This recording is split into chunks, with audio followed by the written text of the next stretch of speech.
Ngayon, magawa tayo ng soup, guys.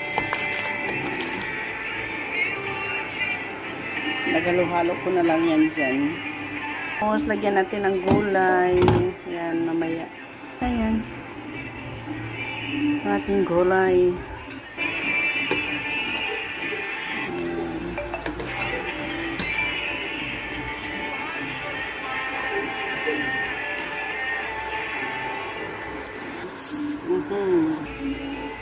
Ayan. Kumulo na siya, guys.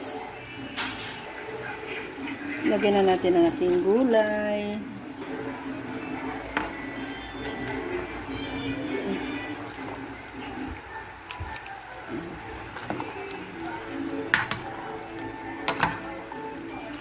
Ayan. Tapos, lagyan na natin ang ating itlog.